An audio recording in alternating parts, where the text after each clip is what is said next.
Good afternoon. We'll go ahead and call the meeting to order. Call on Ms. Shifton, if she would, to call the roll. Mr. Bryson? Here. Mr. Coleman? Here. Mr. Dove? Here. Dr. Dozier? Here. Mr. Freeman? Here. Mr. Gunn? Ms. Hartone? Here. Mr. Jackson? Here. Mr. Jones? Here.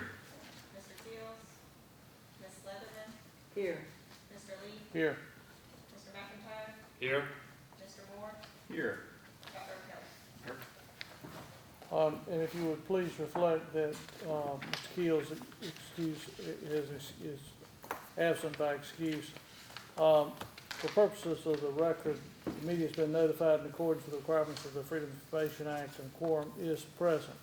Let's move to item 2 of our agenda, approval of minutes. You have the minutes from June 23rd, 2022.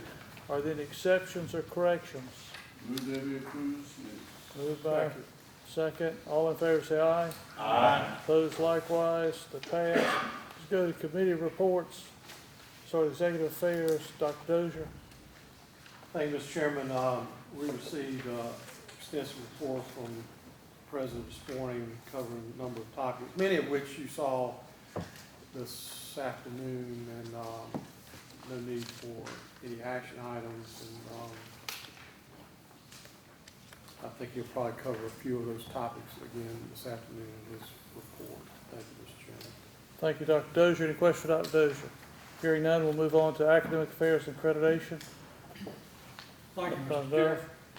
We met over in the educational wing of this facility, and if you hadn't been over there, please go look at it. It's quite nice. The teaching wing, I believe they call it. Faculty Chair Dr. Sharon O'Kelly gave us a report on 17 new full-time faculty members joining us this fall.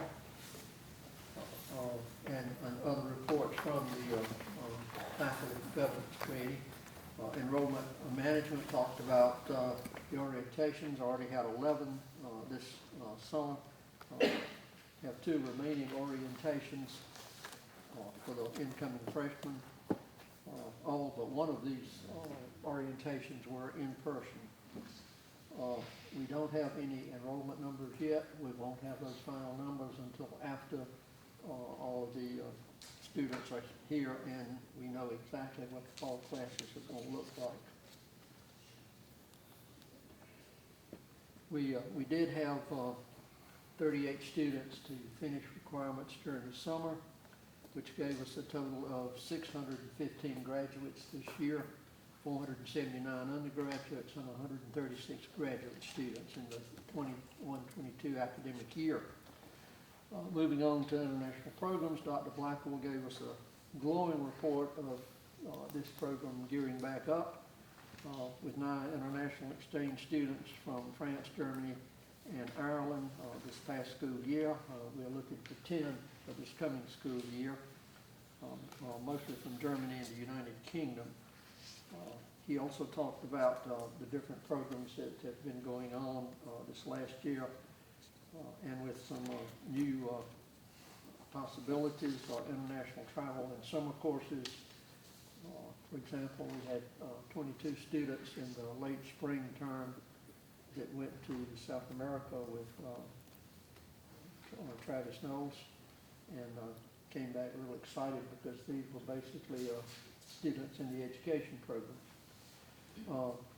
Looking at Rennes School of Business in France, the best point about this is that the classes are taught in English, not French.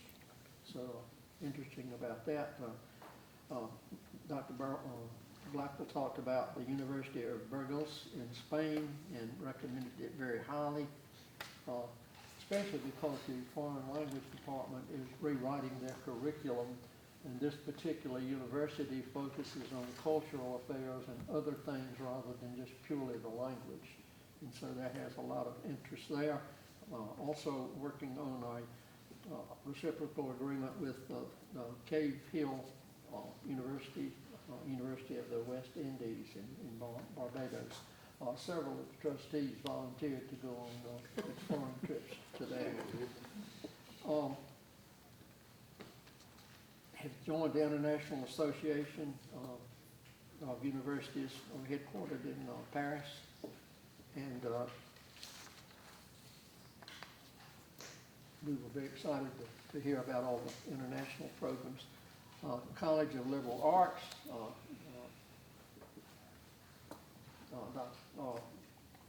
Dr. Freeland, I was in school with somebody named whose last name was Freeland, and I was about to call you by her name. Hesitate there for that. 3 new department chairs. This was a little unusual to have that many in one year this fall, but they are the department chairs rotate every 3 years, and some decided to go back to teaching, and so that's why political science and geography, history, and mass comm will have new chairs this fall. School of Business, a lot of publications. Of course, this applies to all the faculty as to how many publications we saw in our 10-page report. And School of Business is also working on a new certificate program for students.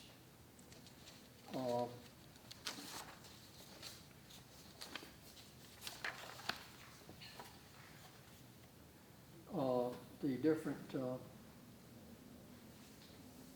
schools and colleges, for example, from School of Education, working on the Center of Excellence for Teacher Ed, addressing what we are seeing across the nation as a massive teacher shortage, and the department at the school is providing coaches in at least 2 counties here in the PD, especially for first-year teachers to help them get in the groove, so to speak. School of Health Sciences, the speech language pathology program, as I understand it, has graduated its first class, which means that they are now eligible to be reviewed for accreditation, which we certainly hope will pass through flying colors. The library, as we've already mentioned in this meeting, got some new carpet, and going to get some new computer furniture. Hopefully, by the time school starts, it will be there. If you haven't seen the carpet, go look at it.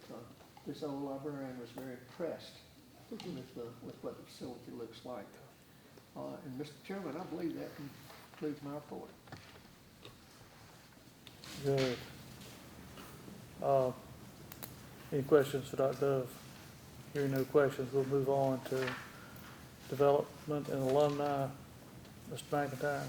Thank you, Mr. Chairman. Our committee met with Lee Dougherty, Director of Alumni Affairs Annual Giving, in the area of development and the events.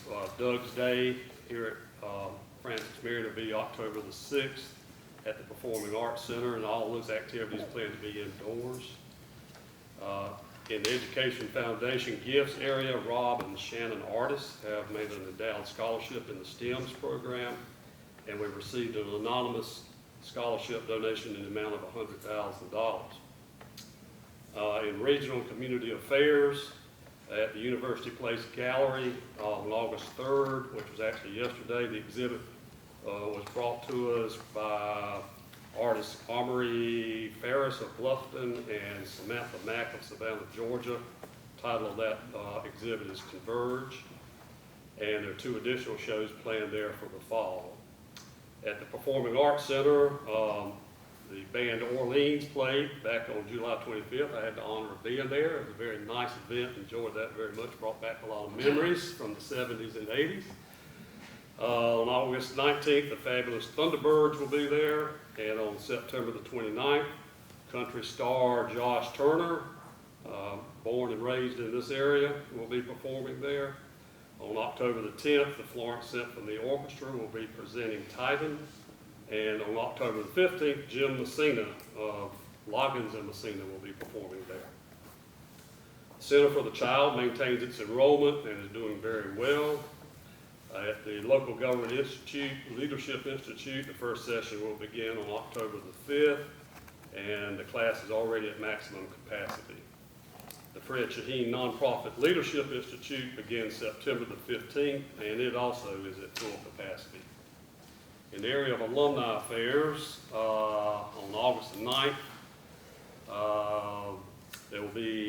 we'll be co-sponsoring a new student reception with the admissions office at the Gately Gallery. So this is a new feature we're going to try to do with the admissions office. The biology alumni reception had been scheduled for October the 4th, but it looks like it may be moving to the spring, which looks like it's more suitable for the schedules. And dates are being finalized for fall alumni events. We hope to be able to host several after-hour events with the alumni in the fall. Mr. Chairman, that completes my report. Thank you, Mr. McIntyre. Any questions, Mr. McIntyre? Hearing no questions, Mr. McIntyre, we now go to Financial Affairs and Facilities. Mr. Jones. Thank you, Mr. Chairman. Good afternoon, everyone. The Finance and Facilities Committee met this afternoon. We were joined by Darrell Bridges and Ralph Davis. Everyone should have received a copy of the fiscal year-end, operating year-end in review that was in your packet of information. I think the biggest takeaway from that was just that the university finished the year in an incredibly strong financial position, so very encouraged by that.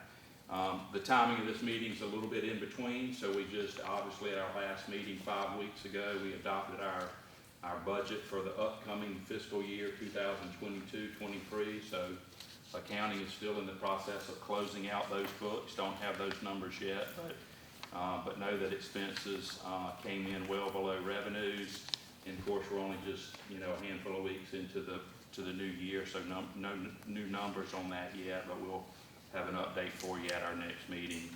Our committee received a number of updates regarding capital and deferred maintenance projects. Most of those were shared with you in our board retreat portion this morning, with several of those being in the design and development phase.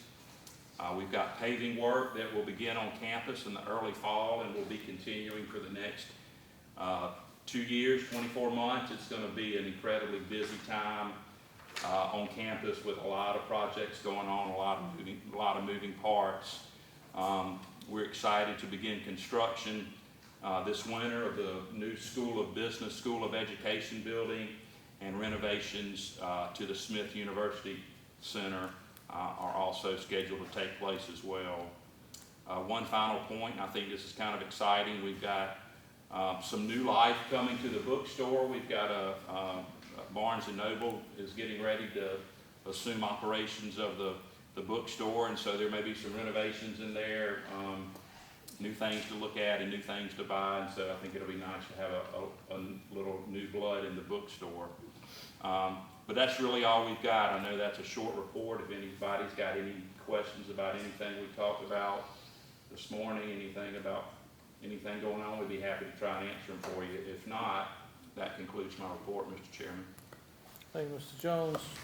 Question, Mr. Jones. Hearing no question, Mr. Jones, will now go to Student Affairs and Athletics. Ms. Leatherman. Thank you, Mr. Chairman. We first talked about Student Government Association, updated by A.J. Leggett, the SGA president. They're trying to look at future outreach, so it'll be more inviting to more students to get involved, a little less restrictive.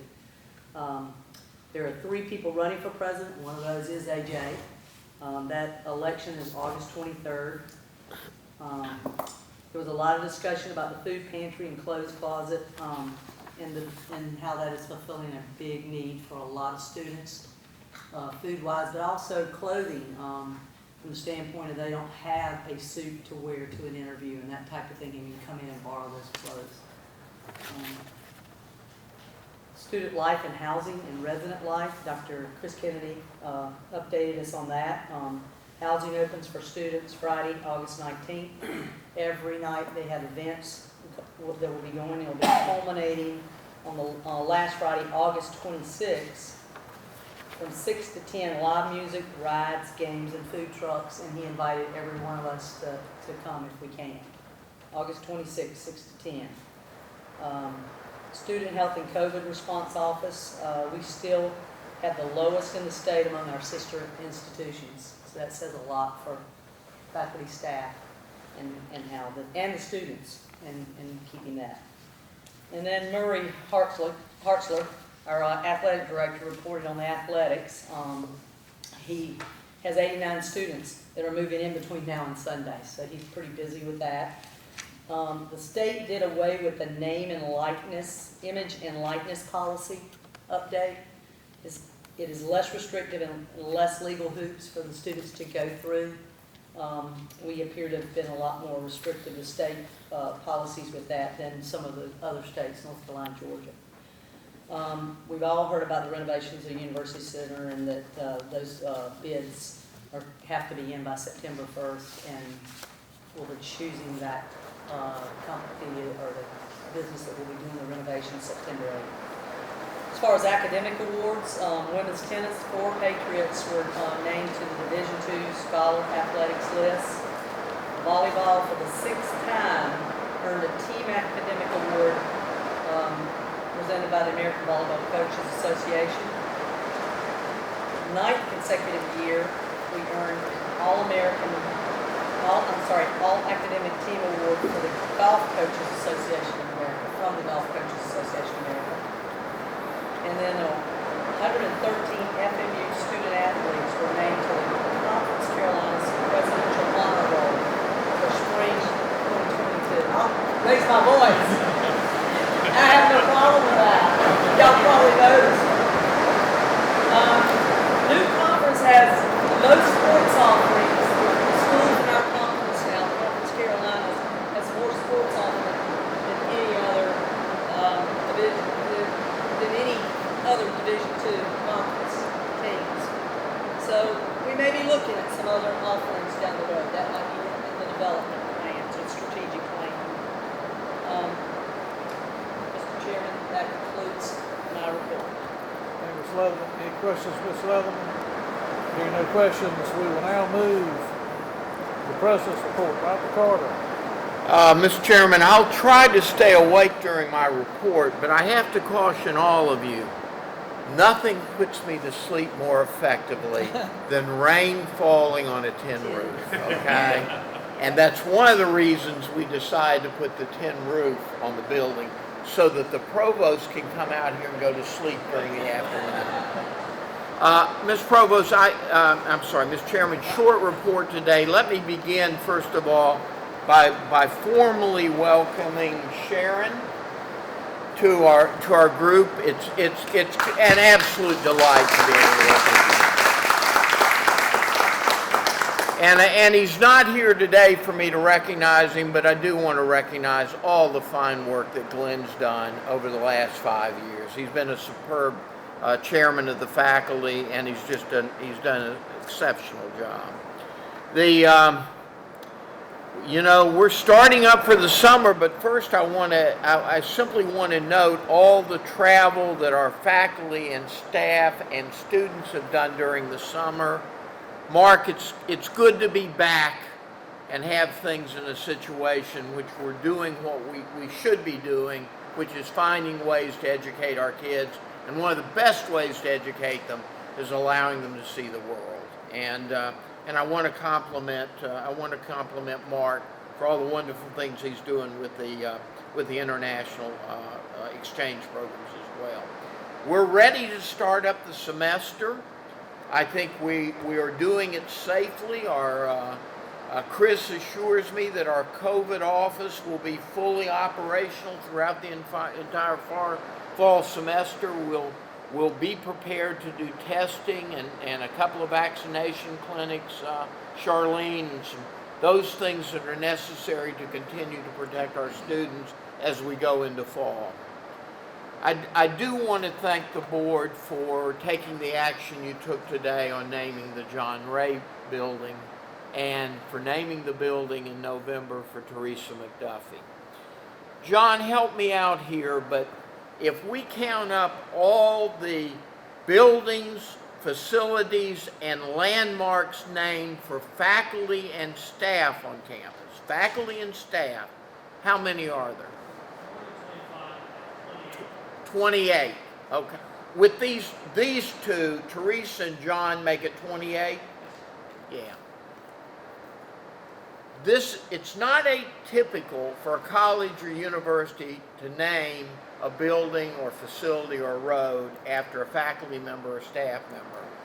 But I would challenge any of you to find any university in this country that has recognized their work of their faculty and staff by permanent naming situations on their campus that have been more industrious than we have during the years. And I want to tell all of you, I'm very, very proud of that on behalf of the university. I'm very, very proud of that on behalf of the board, Mr. Chairman.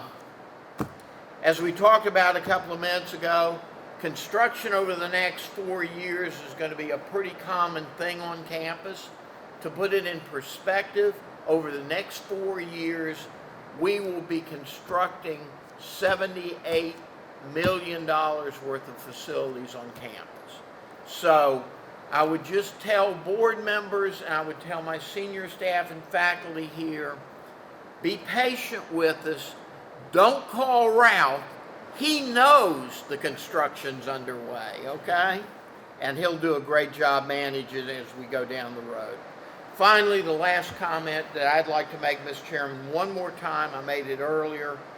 This plan will be coming back to the board at its November meeting as a formal agenda adoption item.